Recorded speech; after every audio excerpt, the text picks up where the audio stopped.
All right, let's do it. All right, so welcome. Good evening, everybody. Welcome to the Trauma Informed Care Task Force.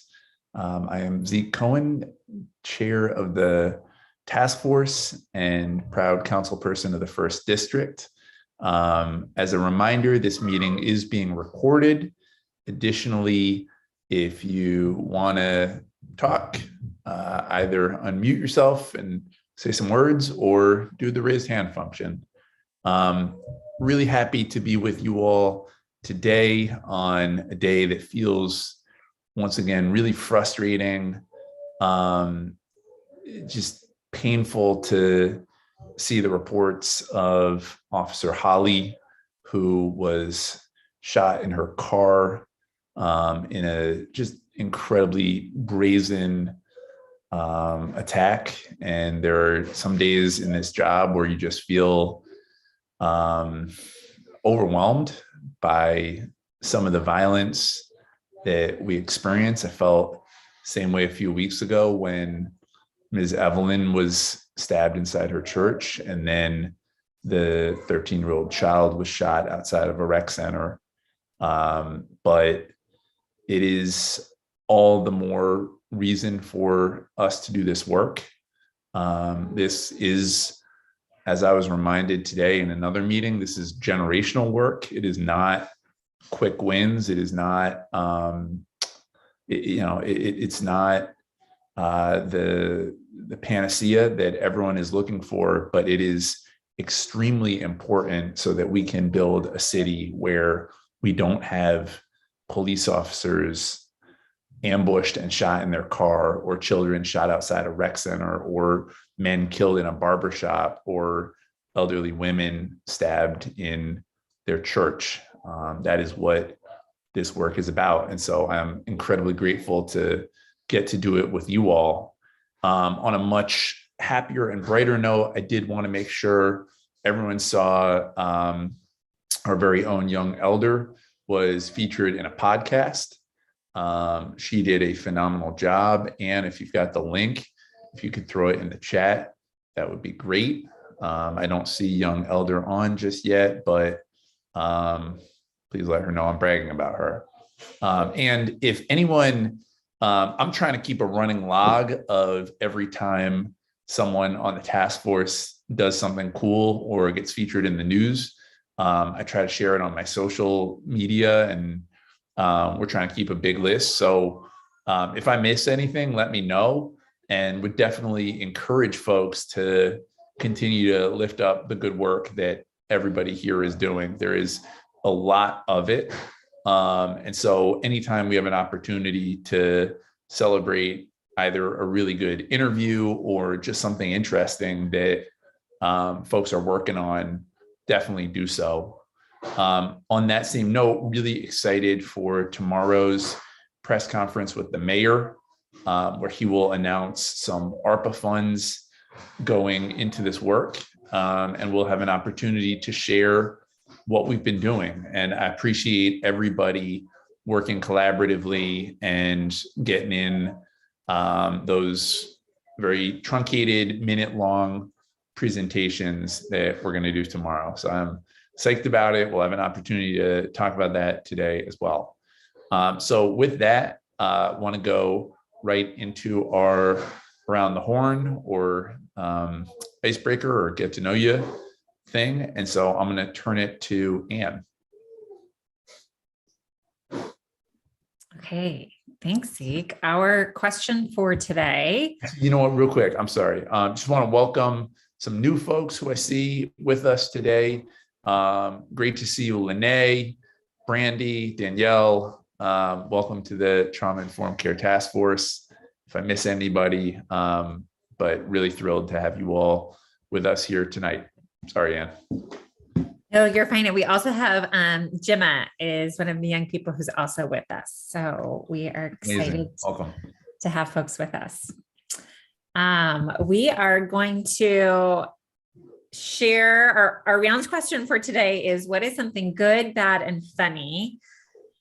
I think that should say that has happened to you recently. But if you could share you don't have to die on a hill. If you're like, I can't think of something bad that's happened, or I can't think of anything funny, it could be something that you've heard or just generally. But if you can't think of things, don't stress about it, but just providing opportunity for you to share with your partner something good, something, it could be hard instead of bad, if bad feels too like harsh, and something funny. So I am going to go ahead and open the rooms, and you'll have about 2 minutes. So we'll come back at 5:38. All right.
Hey, Miss Ann, I haven't seen you in a while.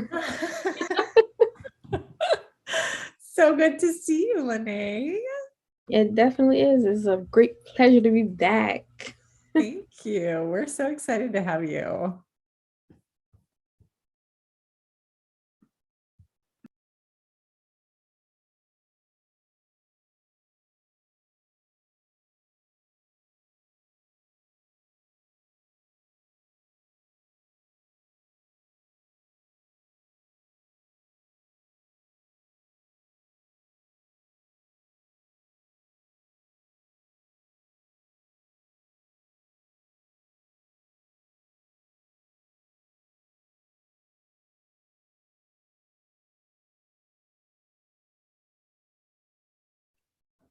All right, welcome back. Hope everybody had a great time getting to know each other.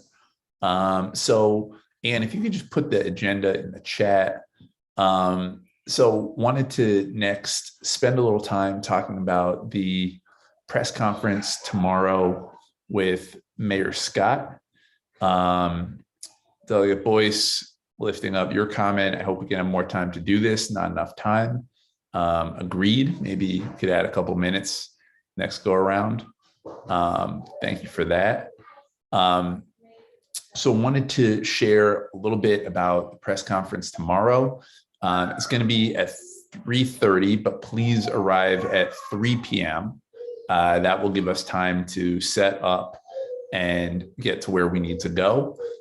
It's at the War Memorial, which is just across from City Hall. There is a world in which we just do it outside if it's like super, super nice out again. But plan on it being at the War Memorial. And again, if folks could show up around 3, that would be great. The way this is going to work is that the Mayor Scott is going to make opening remarks about the ARPA funds and share how this work fits within his public safety framework.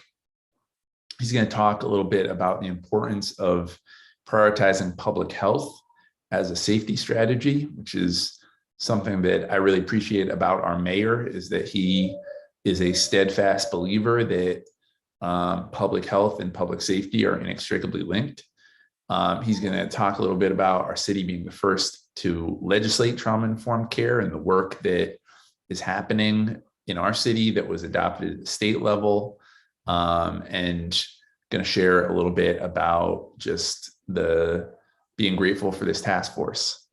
I'm then going to speak and just tee up the task force itself, share a little bit of what we've been doing, kind of frame the moment around collaboration, around, that really, I think to me, this task force is, I was talking to Dr. Gavin and Monica and Young Elder today. We're at City Hall, just about how one of the things that I think is really important and powerful about this task force is that it gives folks from community an opportunity to shape how our city functions. And I don't think we do enough of that as policymakers, really trying to bring folks with lived experience and all different types of expertise together. And so I want to share a little bit about that and, be honest also about the challenges that we face around violence and overdose and COVID and, all of what we see in our city. Then each of the subcommittees of the task force is going to speak for a minute plus, so like no more than a minute and a half, about their work in the committees. I know that Anne has sent remarks. I edited some of them, mostly tried to just shorten and abbreviate some, but please tonight take a look, and if there's something that you all in your subcommittee want to change, feel free to do that. Now is like the last chance to do so. In terms of the order, we're going to start with Nika from the policy committee. Then we're going to have Tika, good rhyming thing there, from the medical response or the medical subcommittee. Then we're going to hear from Desiree in the training, assessment, and evaluation group. Then we're going to hear from Lydell from the youth group. And then we're going to hear from Monica in the decolonizing group. One thing I will say to all the speakers is please speak loudly and into the microphone. Otherwise, folks will not be able to hear you. Also, please introduce yourself before you speak.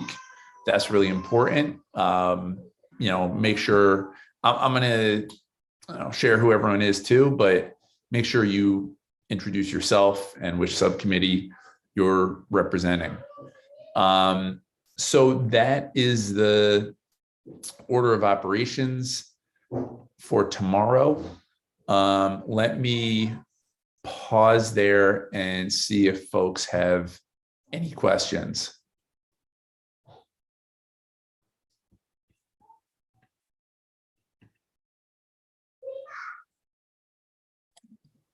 Zeke, is there like a question answer period? Like are task members expected to answer questions at some point in the press? So yeah, after we all speak, the media will likely ask questions. Presumably, most of the questions will be toward the mayor, and maybe one or two in our direction. I would say don't feel like obligated to speak and answer questions from the media, but if you want to, please do. This is, as far as I'm concerned, this is our show. This is your show. And so if you feel like directly responding, go right ahead. But yeah, likely there will be questions, and I would guess that some will be related to Officer Holly.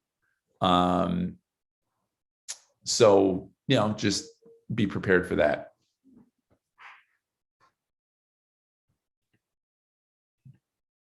All right.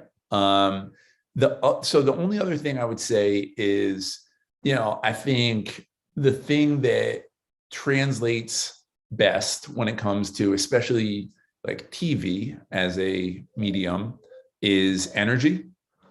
So it'd be real good, even if you're feeling like nervous and jittery, just get it all out there. And for everybody in the crowd to like cheer, go crazy, like make a lot of noise, like just keep the energy really high, because that will translate to the reporters. If it feels like everybody is just like checked out or somber or whatever, like they'll pick that up. But if we're all like hyped and energized, that's what will come off. So I would say, like, anytime anyone says something, don't be afraid to cheer if you agree, and definitely like, let's keep the energy as high as we possibly can.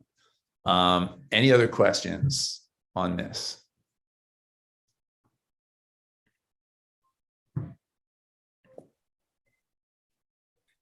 Hey, Zeke.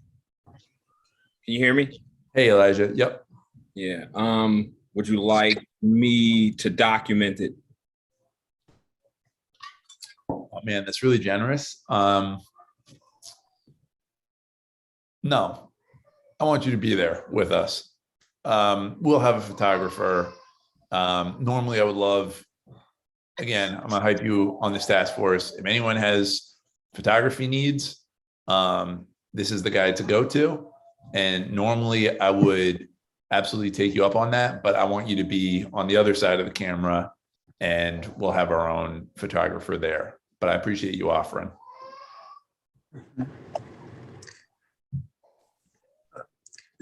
Zeke? Dr. Phil.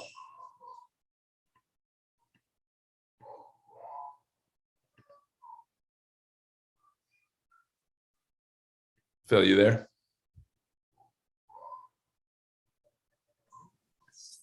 Newspapers, other places that will also then expand and help disseminate it. Hey, Phil, I missed everything before newspapers help to expand and disseminate it. Okay, so some of us work for organizations that have really great dissemination capacities and very good connections with multiple newspapers and other dissemination strategies. And so are we going to be able to get the material that's being disseminated to the press so we can also use our groups to expand that? Yeah, thank you for that. Great question, Dr. Phil. So I will say this, Anne, if you could, after this, follow up with Stephanie Mavronis. The mayor's team has put together the press release. We sent them just some snippets from folks' different speeches, but Anne, if you could make sure that we get a copy of their press release as soon as they have it, and then send it around to the task force members, that would be great. And yeah, Phil, if you could blast it out through Hopkins or through wherever, that would be really, really, really helpful. Although, since, I expect like a good media turnout because, it's the mayor, but, absolutely it would be helpful to You know, but our folks will get it in the New York Times and other places besides the local media. Well, if you can get in the New York Times, we're all for that. Do the thing. All right. Anybody else?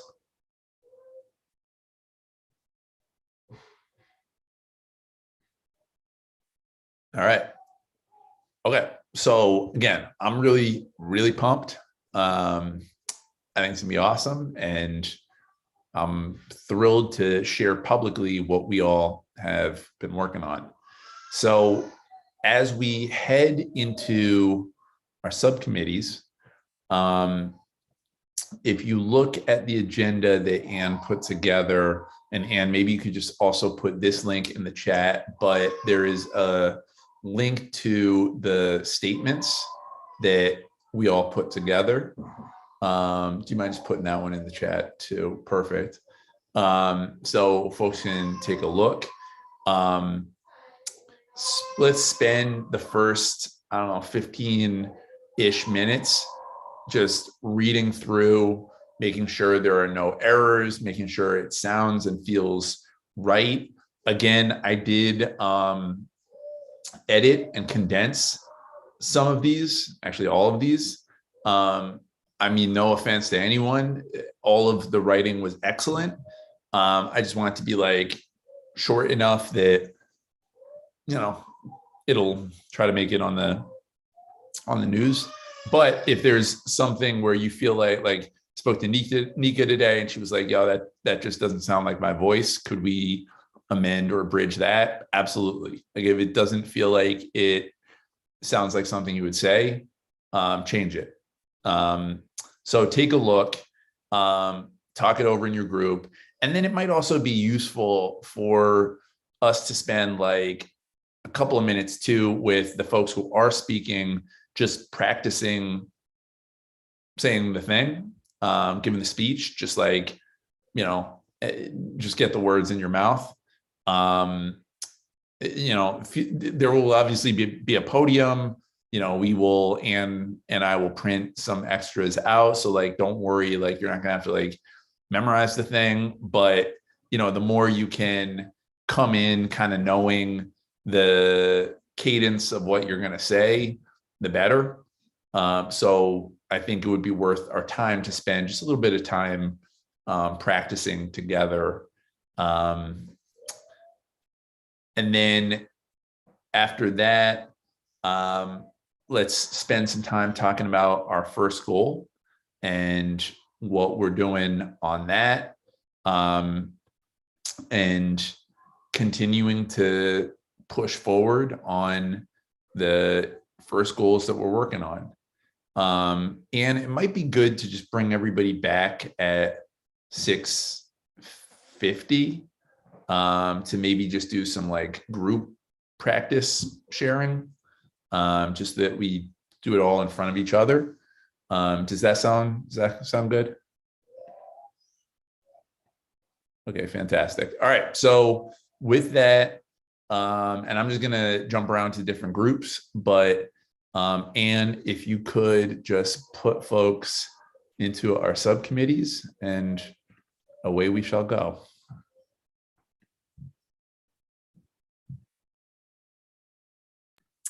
So tonight the medical group will stay on camera here. So if you're like, why aren't we moving? It's because you're already where you need to be.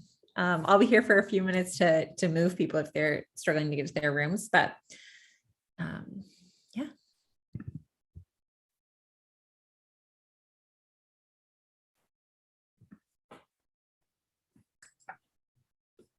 And I also wanted to say, Dan, I know it's your first meeting, and this is Anne, and there are other subgroups that may speak to some of your passions more than medical institutions. So love to have you, but also please do not feel obligated in any way to stay with this particular group.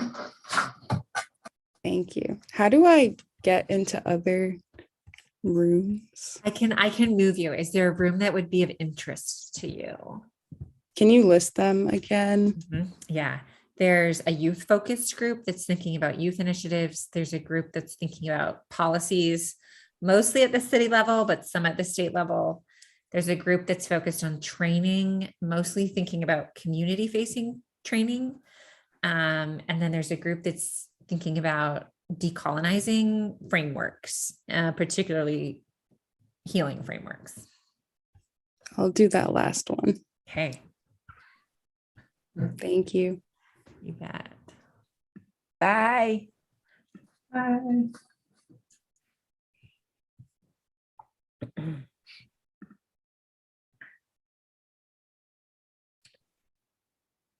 Is that your student, Chris? She was so I'm adjuncting also out at UMBC, and she was in my class, and she's a community and clinical psych student. I thought she would really enjoy this, but I didn't want, because she is a student, I didn't want her to feel like she had to stay here, you know? Yeah.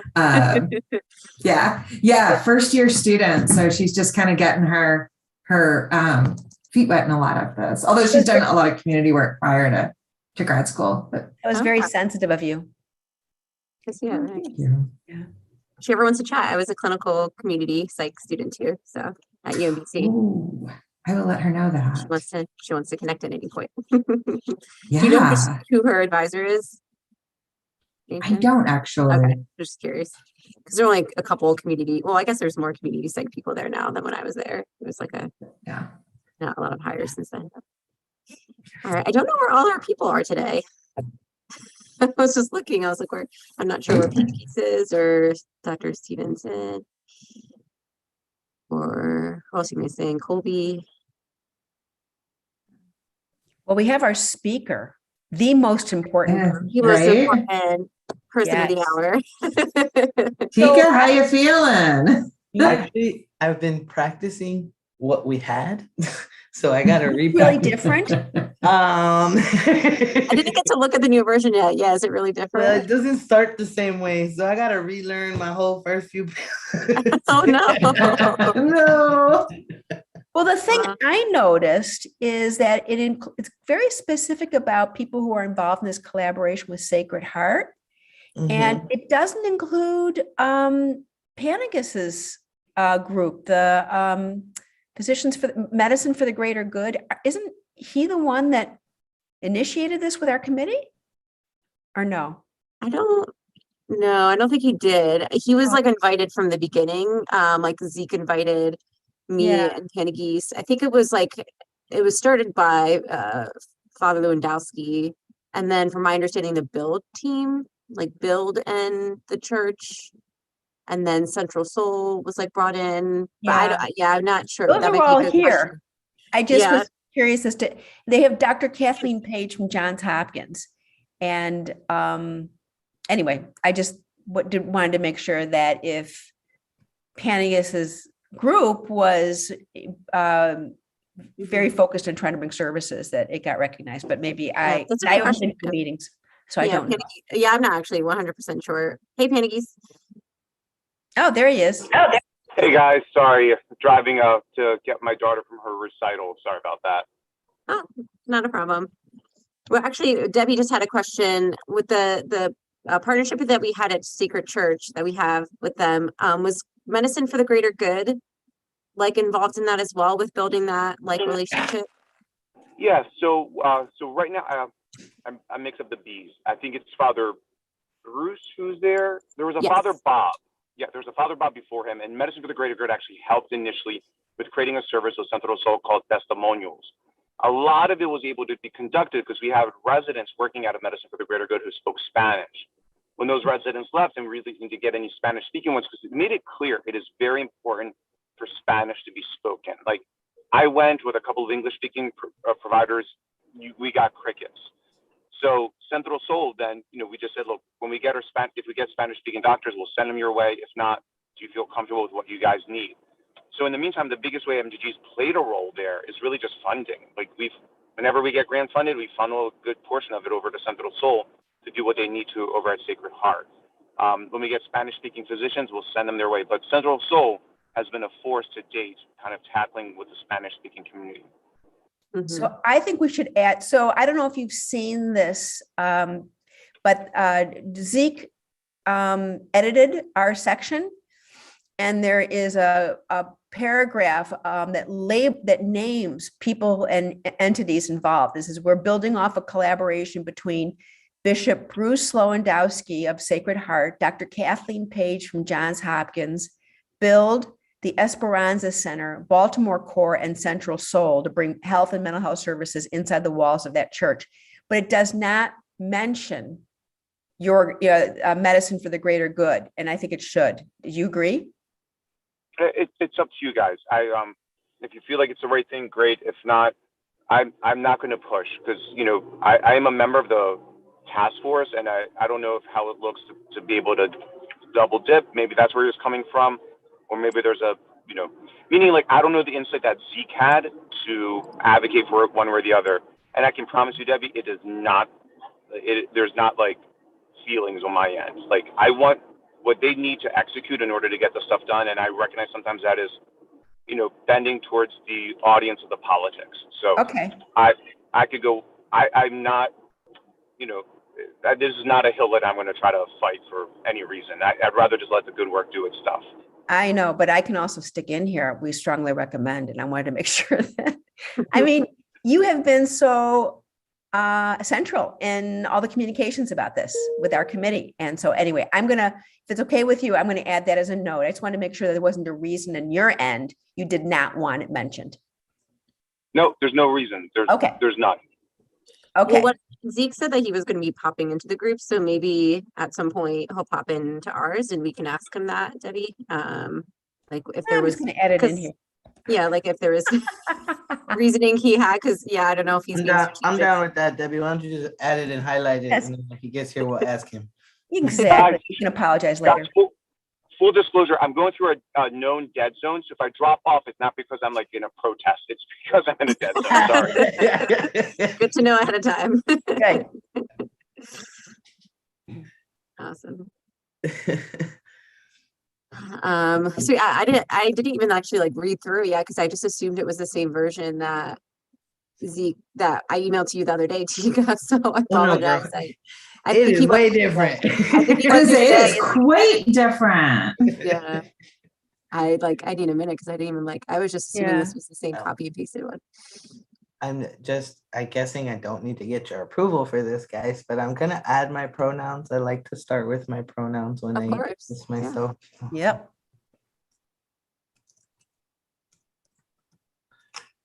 And this week I'm feeling the he, him, so we're gonna go with that.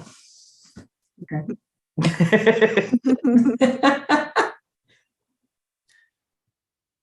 Sometimes I really do.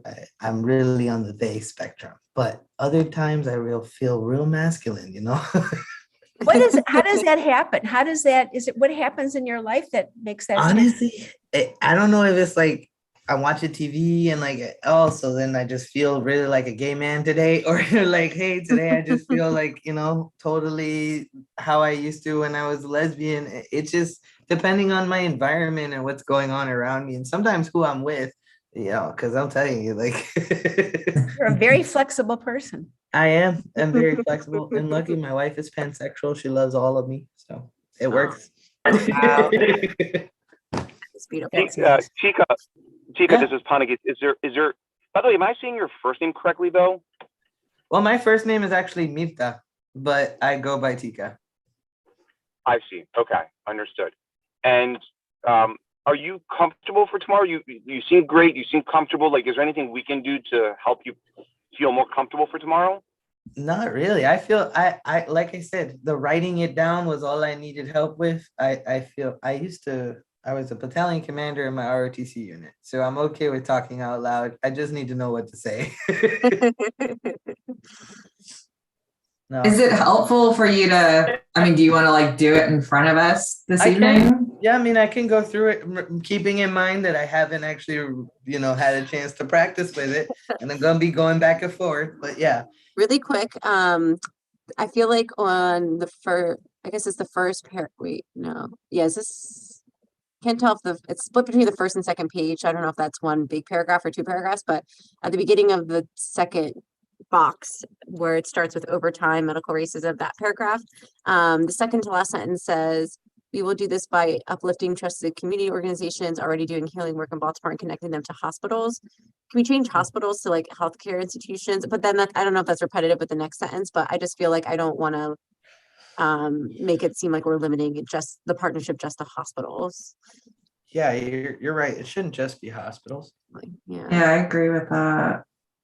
I think that was a change. Maybe care providers or something broad. Like healthcare providers. Yeah, maybe provider. Yeah, healthcare providers, because then the next sentence says healthcare institutions. So maybe that'll help it be a little bit different.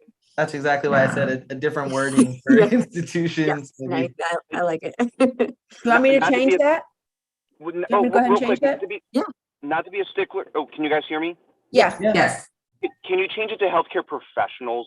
Because administration doesn't provide healthcare, but they can be really culprits in what the barriers are. So healthcare professionals should encompass everyone, not just those, doctors, nurses, PAs out there, but everyone. So is that okay if we label it professionals? Just did. Yeah. That's the best word.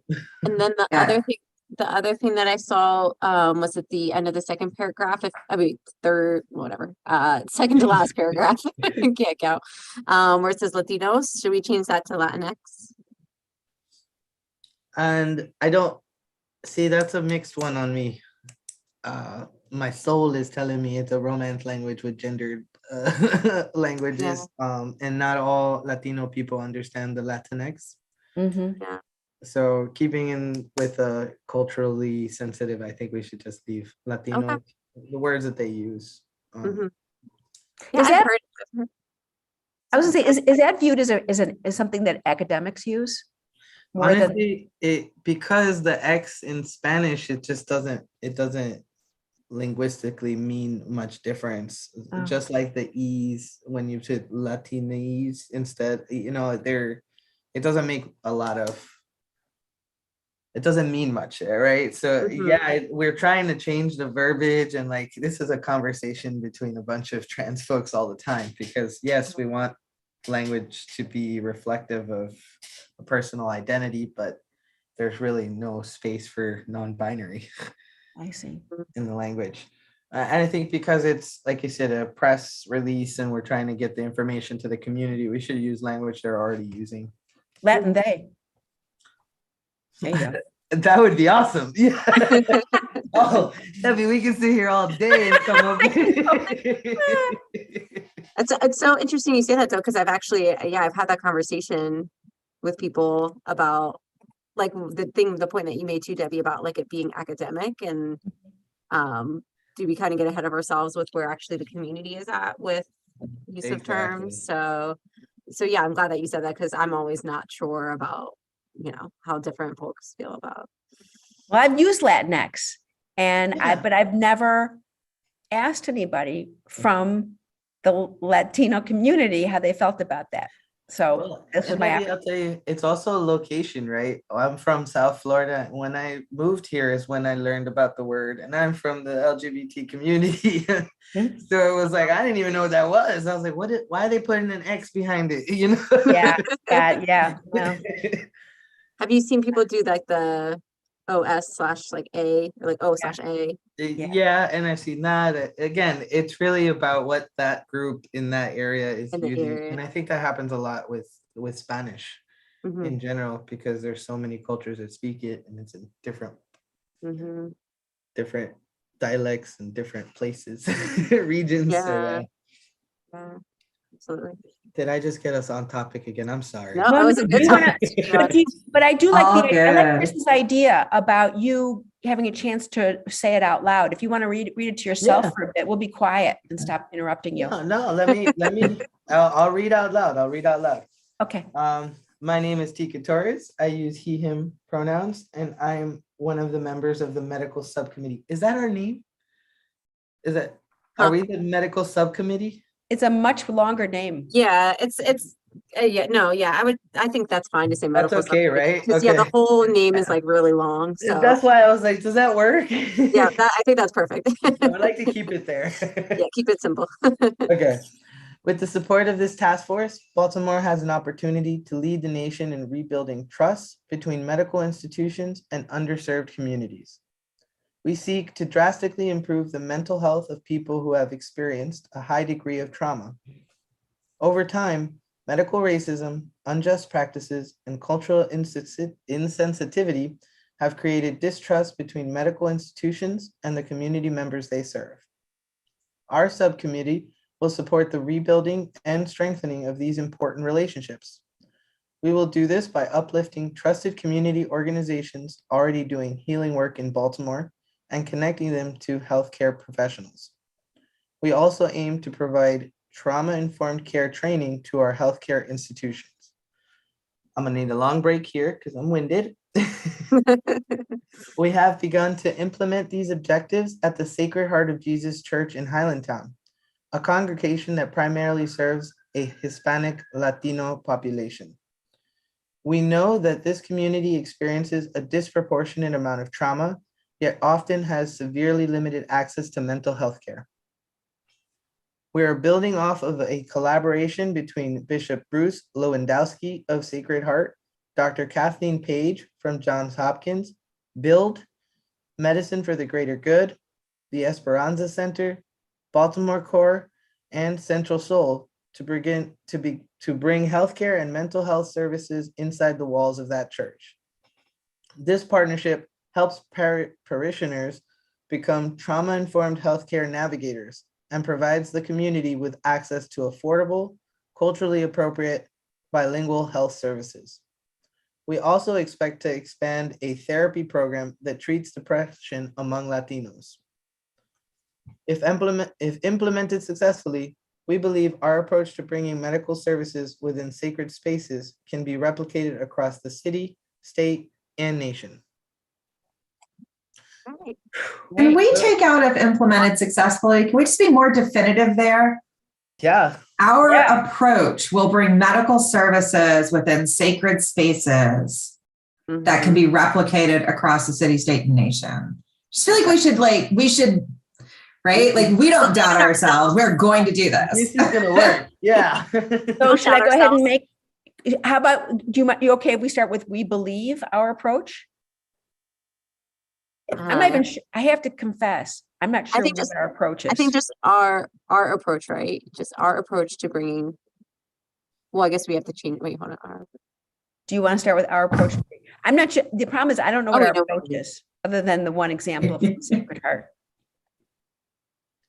That's the only thing works. Yeah, I mean, I think the approach is like multi-pronged, but I think in this statement, we're kind of highlighting like one of the objectives, which is like to expand this, connection between, trusted sacred spaces to bring healthcare to them. So I know it's like one of the goals. So we're sort of highlighting like an effort to like build, reach the greater goal of building this connection and these relationships. Like here's one way we're doing this, and we hope to replicate that. But then there was all of our other goals of like training and this and that, like, I think we're kind of thinking that's our approach. Like we're taking this approach to bringing trauma-informed care in these different ways and means. So we're not just talking, I was gonna say, because the other part is this approach to bringing medical services, meaning the approach that we just described of working with the church and bringing in all these other services, but you're saying it's more than that. Yeah. And yes. But I think the way it's written is sort of was implying like this, like then we're going to do this and we're going to try to replicate it. And that's like our approach. But yeah, it's clearly more than that. So I don't know. I think in that sentence, that's what it's talking about. It's specifically how we tackled that first goal. Right. Yeah. Go ahead. Can I jump in? I'm sorry. This is Tara. Hi, everyone. Yeah. Hi. Hello. I don't know. Well, that last sentence feels to me very like savioristic, like we're bringing this to these sacred spaces versus like we're like earning their trust to come into their sacred space. Like if it could be more collaborative feeling versus like we're bringing this to this group. And I don't know. I mean, maybe that's just the way that it sounded to me. Nope. I love what you're saying, Tara. I agree. I mean, we can reword it to say we'll collaborate in efforts to allocate resources. Yes. Love it. That's a great point of view to say. Yep. Yeah, I absolutely agree. So how would you rewrite it? I would say we will collaborate in efforts to allocate resources collectively. You know, the collaborations emphasize collectively and allocating resources.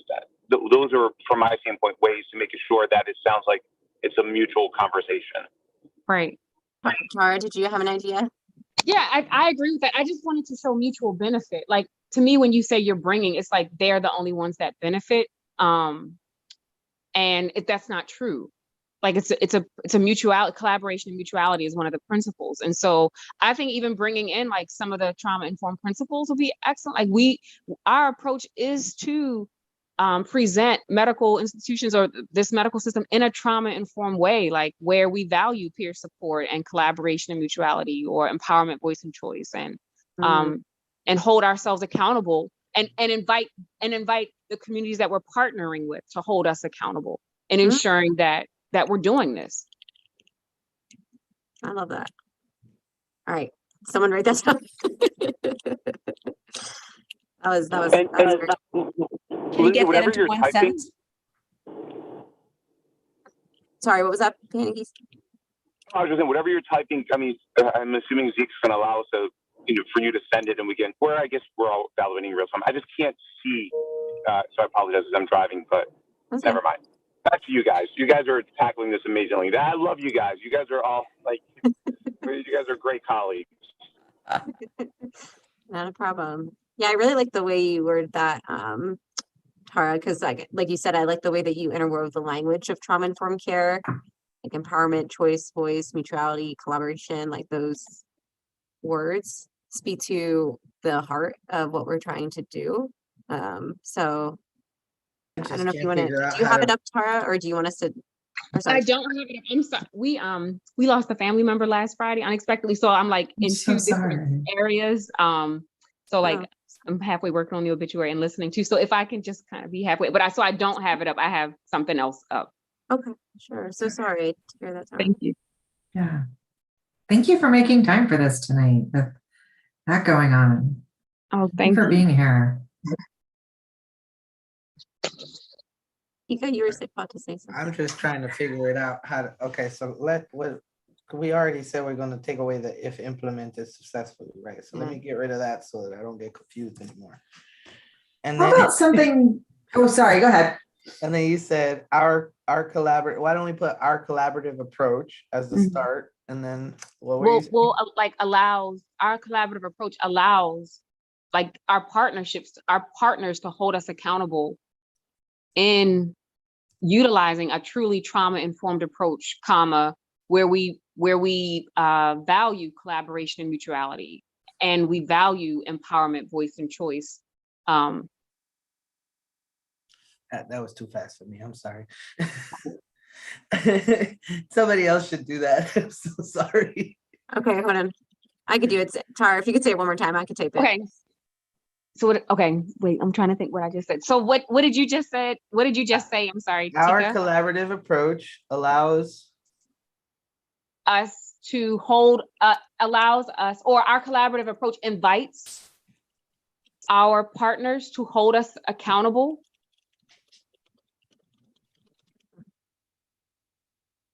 And then I don't know how formal in the utilization of, or in utilizing a trauma-informed approach.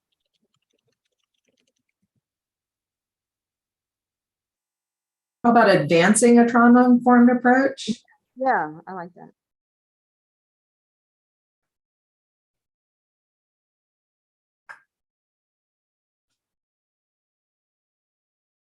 So maybe our collaboration instead of a collaborative approach. We're saying it twice. Oh yeah. Yeah, I like collaboration. Our collaboration invites our partners.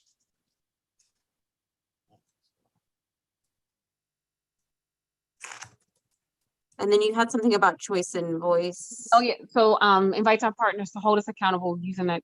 I don't know, with specific emphasis on empowerment, voice, and choice. And I mean, it's all of them, like inclusion of cultural, historical, and gender issues. Transparency. I think we can pick 2 or 3 from from the list, but just to show like we understand the language and we understand that this is a true collaborative. And it's like an honor for us to be invited into those sacred spaces. Yeah. Because given like Lindsay, you do touch, like given the history, we don't have to be, right? Like, and it would be very well understood. Mm-hmm. I'm just writing down as you say these things, and then we can kind of combine them together. So.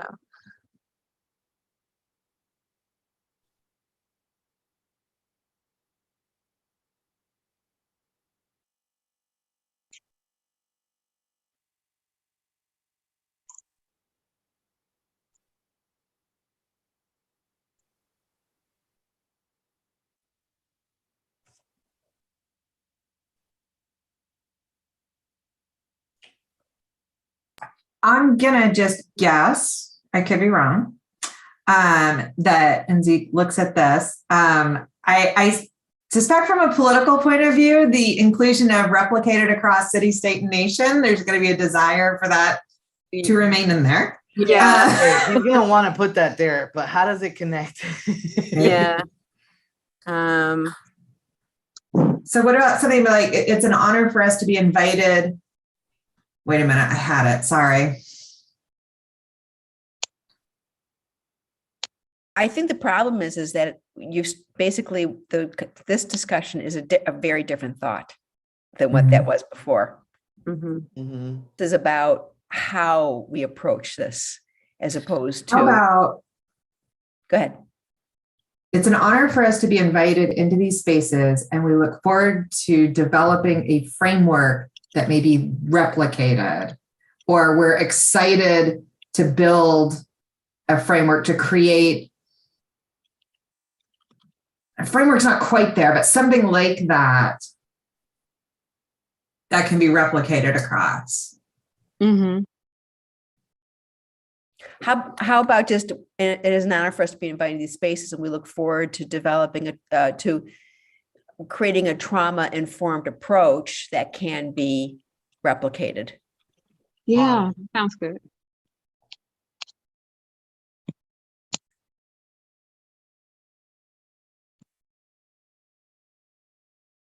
What's another word for approach? Yeah, we say trauma-informed approach in back-to-back sentences. Like a model? What about trauma-informed services or model? Creating, model. Yeah, and we probably don't need to repeat the trauma-informed because we just said Right. that. Looking forward Oh, to there we creating go. a model that can be replicated across the city, state, and nation. I mean, it does have kind of a nice punch there at the end, right? The sort of like, it needs it. I won't forget it. The first time you gotta put your hand down when you. We're gonna be cheering you on. Yeah. All right, one more question. When we say us, hold us accountable. Who's us?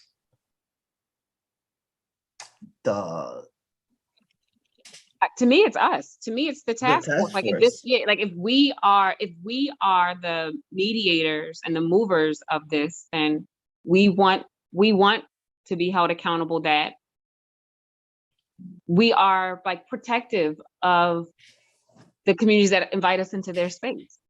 And so that we vetted whoever is representing that respective medical institution is adhering or is in alignment with that approach. So when I saw that, I was thinking that we were trying to develop a model that would make healthcare professionals accountable. Okay.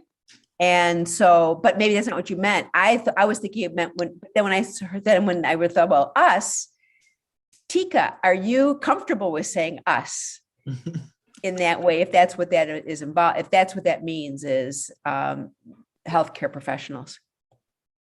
So the us these are two different sentences. Are you saying they're both the same us? Well, our collaboration invites our partners to hold us accountable in advancing a trauma-informed approach with a specific emphasis on voice and choice, mutuality, and empowerment. And what I was thinking when that was written, or what I thought Tara was referring to, was the us being holding medical institutions or healthcare providers or professionals that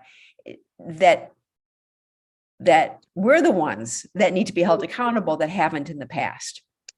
And yet, Yeah, I see where you're coming from. are you comfortable saying that? Because you're our spokesperson.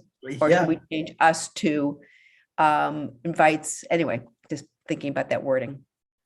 Well, I think it's important that we define the us. Yeah. Mhm. For sure. But I'm comfortable with us either way. I am a healthcare professional who should be held accountable. And I Okay. also Done. and also I'm a task force member that should be held accountable. So I think either way, but I Done. Yeah, think no, it's no, important.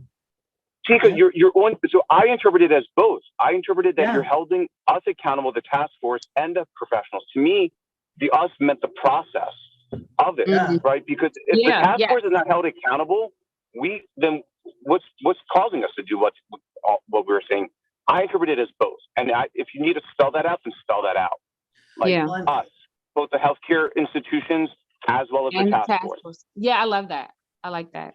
I agree. If we have it on writing, we will be held accountable. Accountability is what oftentimes these things lack to have with the follow through. So I love this. Like put it down. It's in City Hall. It's in a press release. Boom. Love it. So is there Should we specific define wording? should we define the us in the first sentence and then just leave us in the bottom, or just leave it as us, period? Does it need to be defined? I think Well, I like how I'm it worried was about just the time. defined. Go ahead, Dara. No, I was saying I think it was just defined. I love how Panicky said like us defined as, or like us, the healthcare provider and the task force. Like I like the interplay on those words and like really like owning that. So you want to add that there? Yes, Yeah. I would say yes. Tara, it sounds like that's what you're saying too. Yes. Yes. Double checking. Okay. Perfect. Behind this first us. So healthcare professionals and this task force? Mhm.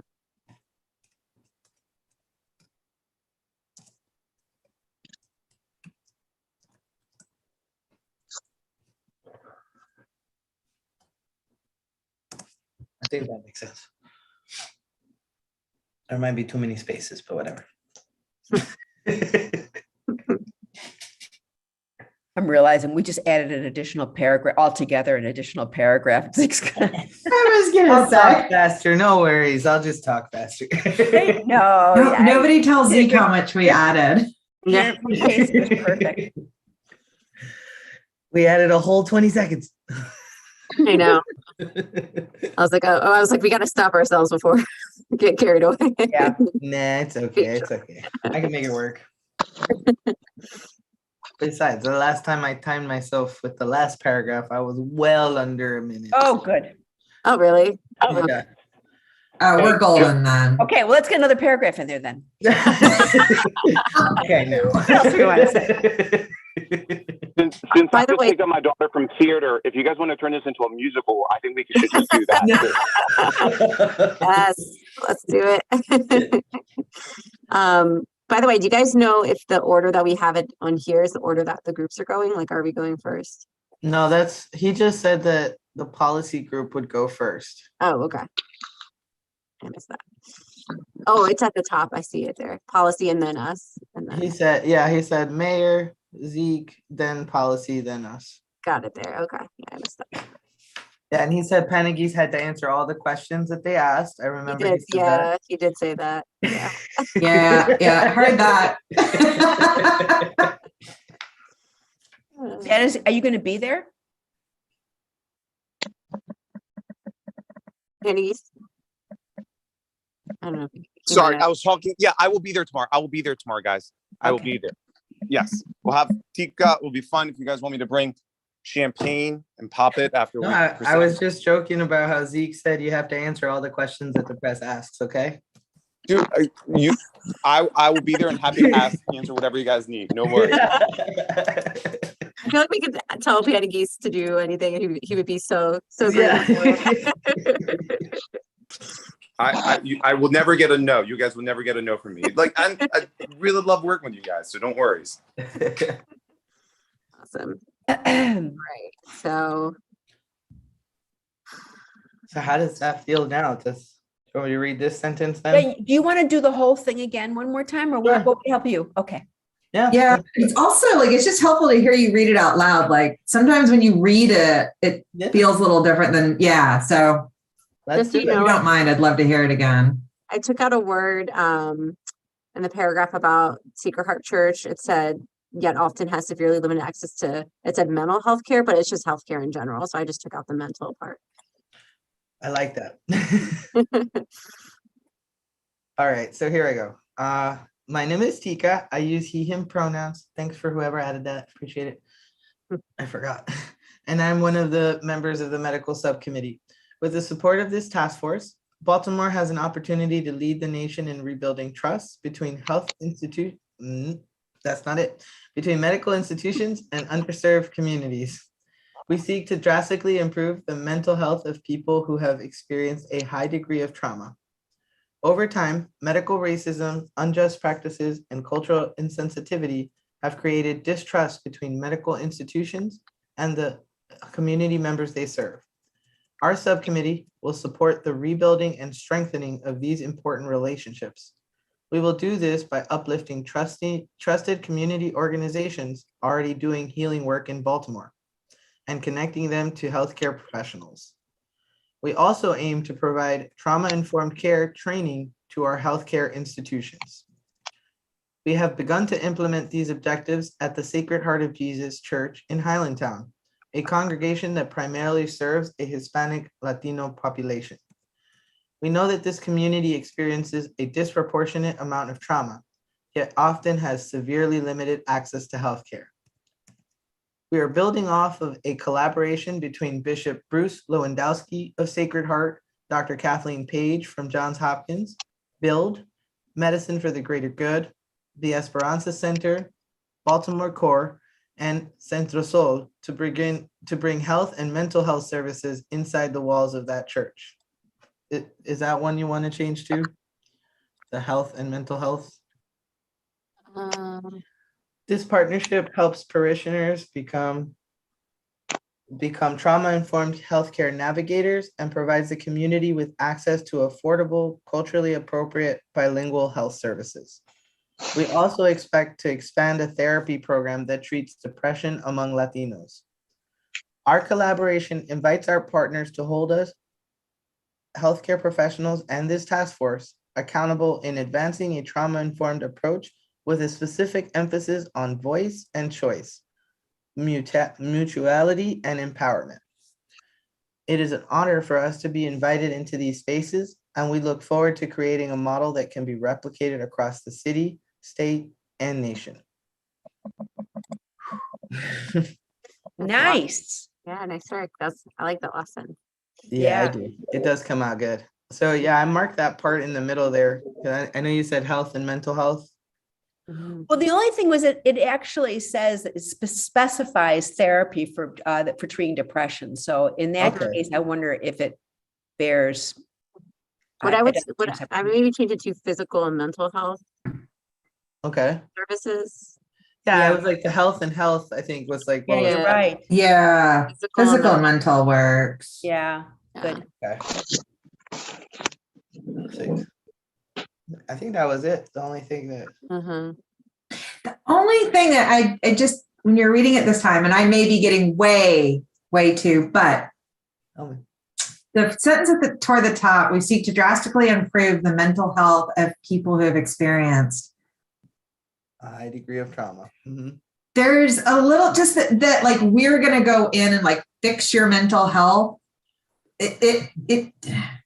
It rubs me a little bit. Like it's not about, I don't know. It has a little bit of like, you'll say it. It's a little condescending, almost like, we're gonna come in here and just fix all your problems for you. Well, and that you know, oh, you have mental health challenges, not recognizing that actually you have reasonable reactions to major traumas and stressors, right? I don't have a suggestion on how to reword that. And I may be getting way too in the weeds, but it just, I don't know. How about, oh, wait, hold on.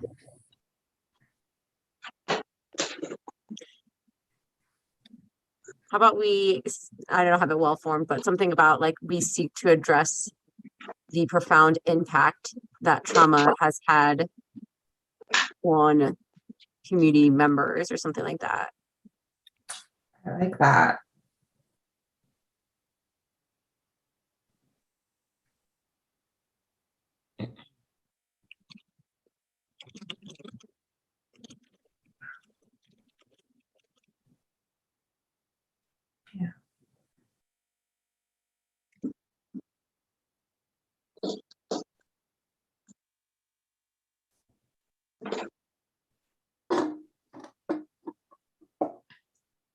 The trauma has had on community members. Okay. Yeah. I'm just trying to think of the word. Yeah.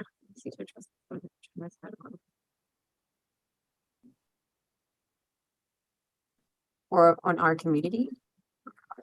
On our community. I like that. Community.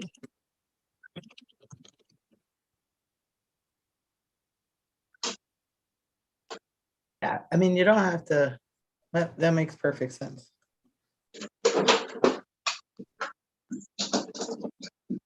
Yeah, I don't know if it's because we're medical committee, if like the health part was supposed to kind of, kind of narrowing in like because the whole task force is about the impact of trauma, but so I don't know if it would help to add to this, like that similar part about physical and mental health, like we seek to address the profound impact that trauma has had on the physical and mental health of our community, or if we should just leave it at this like more general statement. On the health and well-being of our community? Yeah, something like that. I like health and well-being. And I really like well-being better than mental health because it's a more strengths, right? Yeah. There you go. There you go. Okay. Yeah. That's good. It's Just tying it back to like specifically health. what this committee is. Like, yeah, we're focused on health. Yeah. Add of impact the trauma has had on the health and well-being of, or just think about Portica's. Yeah. Like, Oh yeah.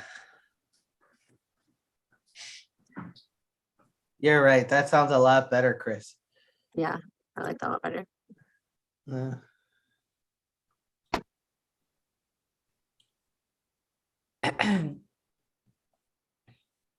Good statement. Yeah, I haven't even read the other ones yet. Hope Zeke doesn't change it. Yeah, I know. I was like, this will have to go through Zeke's approval again because we've changed quite a bit.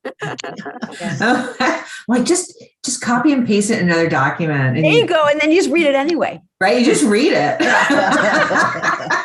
Oh my God. Oh, I'm sorry. Did you make changes, Zeke? We didn't see that. Yeah. Yeah, we made the executive decision. This is it. Ian is asking how we are on time. Do we feel like we're good, or do we need more time? I think we're done. I think we're good. Yeah, I think we're done. Yeah. Okay, I'll let her know. Yeah, I feel good about this. Yeah. Any more time, we're going to add more paragraphs. I know. Yeah. Don't give us more time. We'll keep overthinking it. I could just envision like Tika just grabbing the mic, walking away from the podium, like, all right, we're just gonna make this. Mayor Scott, be like, you just Tika sit over there. 2022. Announce your candidacy tomorrow, man. Dude, you guys, I was an MC as well for a while. You just got all the skills for this. Yeah, the right person is doing this. Well, when you're growing up and needing jobs, man, you pick up whatever job. So. Right.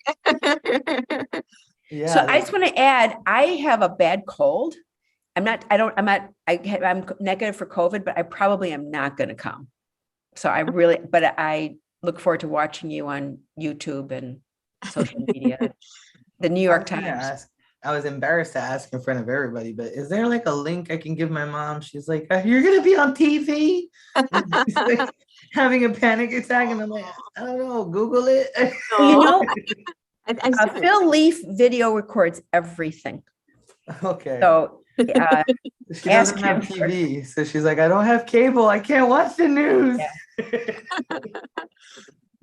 Yeah, I think, I mean, WYPR is definitely doing something because that's who we met earlier today. That's radio, but not, not televised. But I think they're going to do a write-up of what we did today, plus this tomorrow. So I think there's going to be probably a link to the radio version. And I would assume there's going to be a link to whatever's recorded on TV. So Lindsay, are you going to be there? Yep, I'll be there. Yeah. Can you video record Tika? Yeah. Absolutely. Can give you a personalized video. And we can send her that one. That would work. Okay. Then we know it happens. As long as I'm not like, I'm off to the side enough. I don't know how we're supposed to be staying. You have to just push your way in there. And if not, I'm just gonna have to sign up for like America's Got Talent or something so she can see me on TV then, I was trying to look at the mayor's office website because I'd be a little surprised if it wasn't streamed on one of the public channels. I thought he always does that on like Facebook or something, right? Like he does, yeah. She'll be able to find something. Okay. She probably doesn't want to watch everybody but you. Right, that's what I'm saying. She doesn't care what we're talking about. That's right. It's her child. By the way, my mom made me spend the extra money to get an extra copy of my dissertation bound so she could have it as a book that she could read. And it's been 3 years and she has not read it. And I hassle about it all the time. I'm like, did you read my dissertation yet? She's like, I'm going to get around to that. Tell her it could be a test. I love that she has a copy though. She's like so proud, but I'm like, you feel like you have to read it now. Come on. But it's qualitative, so it's like 300 pages. Oh my goodness. But at least she doesn't have to worry about understanding statistics. Yes, true. And I mean, it's about interracial families and how parents in interracial families talk about race and identity. And we are in interracial families. So I was like, it'll be super interesting. Like it's about, it relates to our family. And she's like, I tell everybody about it. I'm like, yeah, but you haven't read it yet. Did you publish it? I didn't know. My advisor keeps telling me to. I just haven't. I just frankly don't have time to go back to it and parse it down to be an article that I can publish because it's so long. Yes, I told my advisor, my hope was eventually is I like to write a book just about the topic, not specifically about my dissertation, but something for parents raising kids in an increasingly interracial world, how to think about these concepts of race and identity and how to help your child in their identity process. So that's my dream is to kind of use that as a springboard to writing a book. But wow, that's cool. Book is hard though. Yeah, a lot of work. So it's not anywhere on the agenda yet. Well, if you decide you want to write an article about it and there's something I could do to help you, let me know. Thank you. I appreciate that.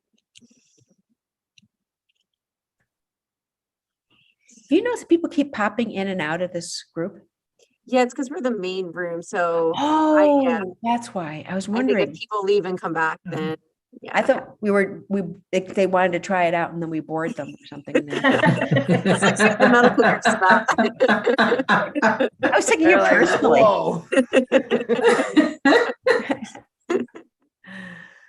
That's right. They came in and says, "What a snooze fest!" And just I know. Yes. I'm out. That's too funny. So Elder, are you on?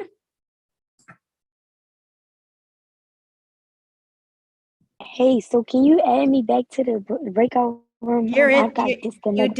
You did. But yeah. I wanted to tell you that I sent you a personal note in the chat saying how impressive you are. And I just really? Yeah. Your work that you do is really terrific. And I've quoted some of the stuff that you've done in a presentation I gave at Hopkins on the mental health of children in Baltimore. So I just wanted to thank you. That means so much. Thank you so much. I really, really appreciate that. Yeah, go back into the chat and copy it. And on the bad days, just look at it. I know. Yes, ma'am. We can't move you though. I think only Yeah. Anne can. I was just about to say that I think Anne is the only one that can do that. So Elder, I don't know if you're able to message Anne, but I think she has control of that. Although she was also saying, I think they said at 6:50 they were going to bring everybody Back together. back, I think, to here. We can just stay here and take a break. Yeah, I think so. Do 5 minutes of work real quick on goal 1. We were supposed to work on goal 1. I don't know. He said something about once you get that done, then you can go do work on the goal. Oh man, I feel like that's a lot. I know. I'm like, I feel like I'm out of brain power at this point. Yeah, that took a lot of brain power to get our language just right on that. I think we're depleted. Use all our brain power for the day. Oh. So y'all got big plans for the holidays? Who's taking time off? I am. I'm taking off a week. So excited. Yes. Tika, are you taking off? Yeah, I took time off and then I didn't tell anybody I have time off. So like, so you just not be bothered. I'm going to work. Oh, that is a great idea. I feel like I can't talk. I'm at work. My husband was that idea, so that way I don't bug him to do stuff around the house because he's off. That is a really great idea. That is so funny. I mean, that's the only way I can get time off is if I'm busy doing something. Oh my gosh, yeah. Do you guys have any Yeah. kids? Tika, do you guys have kids? I have fur babies. No, we don't have kids yet. Baby. We keep like going back and forth, you know. I feel like there's this comedian that does this joke about like I keep forgetting on the recorded version. I don't know if this matters. I know we're in the main room, but We'll be out there forever, whatever. There's this comedian that does this joke about how like before you have kids, everyone's like, you have to have kids. It's the most magical experience you'll ever have, you know. And then once you have kids, everyone's like, you're never gonna sleep again. I'll tell you what, man, pit bulls are like children. My pit bull is such a baby. She's like always wants to be coddled and cuddled and like held. Like when I get home from work, I literally have to like and do this. Oh like, my gosh. She's 57 pounds, Lindsay. It's a lot. Okay. It's like carrying a 7-year-old every time you oh my walk gosh. You're gonna hurt your back one day. Right? Oh my gosh. How many pets do you have? How many pets do you have, Tika? Oh, I got the pit bull, I got the corgi, and then I've got 3 fish. Oh. Because I was only gonna have the 1 fish, but then I got a 20-gallon tank, and everybody's like, "You got 1 fish in there?" Like, his name is Bruce Wayne, and he has a mansion. There you are. How about you guys? You guys got kids? Not yet. Same thing, working on it. But we have a cat, Kate the cat. All right. So yeah, she doesn't need much. She sometimes wants to be touched, and then sometimes wants you to leave her alone. So cats, man, they're born like teenagers, right? Like, yeah, if they're in a good mood. Leave me alone. Yeah. Here comes everybody. Oh, there you go. Everybody else.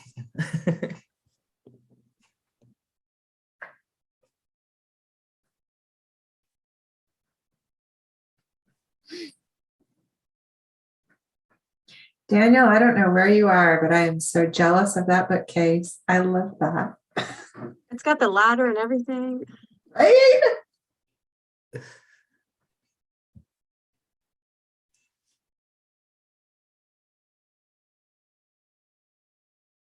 Oh, that's right. Daniel's audio is out.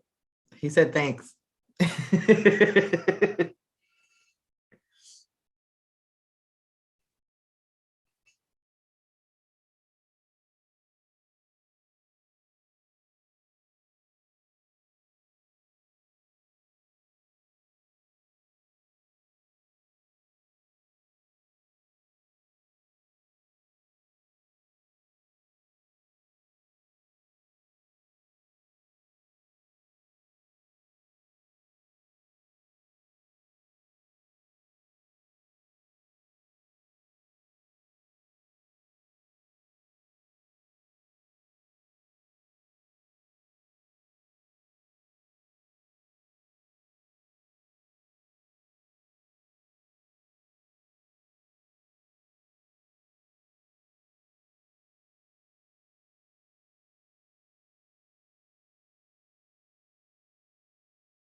All right, welcome back.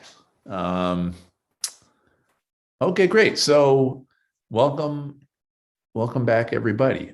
So before we close out, and again, really appreciate everybody taking the time. We had a great conversation in our group. Wanted to see if there were a few folks that are speaking tomorrow that wanted to just share their piece.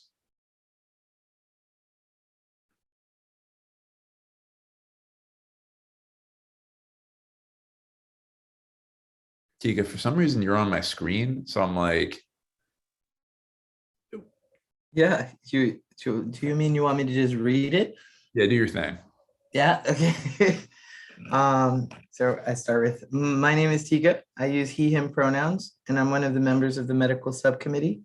With the support of this task force, Baltimore has an opportunity to lead the nation in rebuilding trust between medical institutions and underserved communities. We seek to address the profound impact that trauma has had on the health and well-being of our community. Over time, medical racism, unjust practices, and cultural insensitivity have created distrust between medical institutions and the community members they serve. Our subcommittee will support the rebuilding and strengthening of these important relationships. We will do this by uplifting trusted community organizations already doing healing work in Baltimore and connecting them to healthcare professionals. We also aim to provide trauma-informed care training to our healthcare institutions. We have begun to implement these objectives at the Sacred Heart of Jesus Church in Highlandtown, a congregation that primarily serves a Hispanic Latino population. We know that this community experiences a disproportionate amount of trauma, yet often has severely limited access to healthcare. We are building off of a collaboration between Bishop Bruce Lewandowski of Sacred Heart, Dr. Kathleen Page from Johns Hopkins, Build, Medicine for the Greater Good, the Esperanza Center, Baltimore Core, and Centro Sol to bring physical and mental health services inside the walls of that church. This partnership helps parishioners become trauma-informed healthcare navigators and provides the community with access to affordable, culturally appropriate bilingual health services. We also expect to expand a therapy program that treats depression among Latinos. Our collaboration invites our partners to hold us, healthcare professionals, and this task force accountable to advancing a trauma-informed approach with a specific emphasis on voice and choice, mutuality, and empowerment. It is an honor for us to be invited into these spaces, and we look forward to creating a model that can be replicated across the city, state, and nation. Thank you.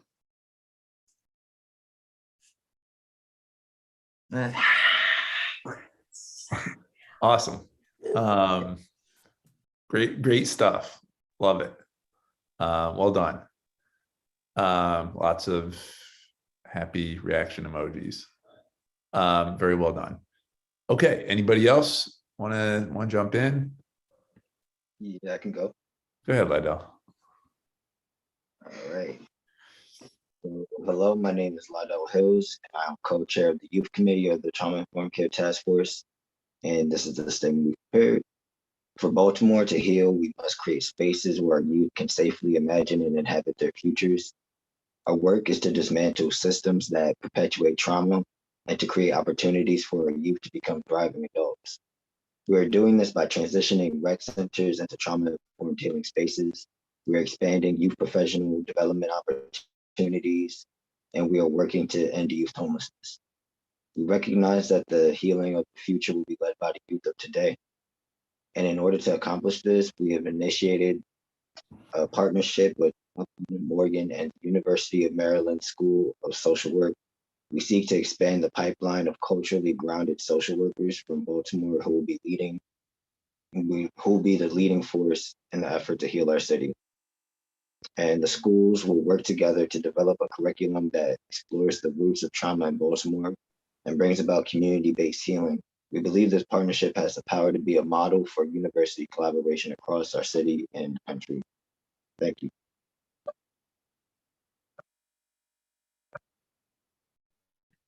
Awesome. seeing the heart emojis going crazy and the clapping hand emojis. Great job, Lydell. Excellent. All right. I know that Nika had to jump off, so I do not think she's quite there unless she comes back. But Desiree, you wanna grab the mic? Sure.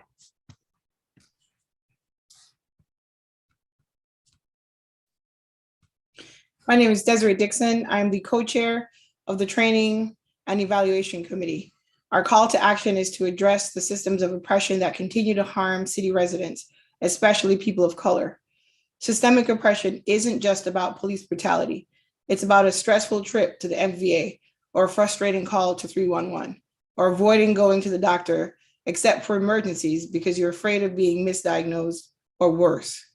It's also about constantly dealing with the belief that some of us deserve less because we are less. Our first goal is to address these daily encounters by training every single member of the Baltimore City government to not just be tolerant of the citizens they serve, but to treat each of us with empathy and respect. We're teaching city agency employees how to heal trauma when they see it in libraries, rec centers, and on our streets. This intensive year-long agency training has started with the Enoch Pratt Library System and is led by the Health Department, Sage Wellness Group, Open Society Institute, and Councilmember Cohen. We're teaching mindfulness, restorative practices, the brain science of trauma, self-care, and so much more. To heal our city, it's not enough to just change how government operates. We also have to reach into our communities. Our second goal is to train neighborhoods and community-based organizations. We'll provide trauma-informed tools for working with city residents. Our community agencies have so many gifts that we seek to tap into, like their resiliency and joy in the face of so much adversity. Empathy is key. We need to look out for each other. We are one Baltimore. Every trainer that we bring in is Baltimore-based. We cannot import healing from New York or DC. We Baltimoreans are the medicine. This is a process and it will take time. It starts with each of us, and our committee's role is to empower us. We can do this. That was amazing. Thank you. Hearing the amazing reaction, seeing the little clappy hands, the love thing. Fantastic. Awesome. All right. So I do not believe Monica or Nika are here, but that's okay because they will definitely be there tomorrow. So I'm looking forward to seeing everybody at 3 p.m. tomorrow, right outside of the War Memorial, which again is right across the street from City Hall. Anne's going to send you some instructions, and I can't wait to see you there tomorrow. Thank you for being with us tonight, and really excited to share out the work. See y'all soon.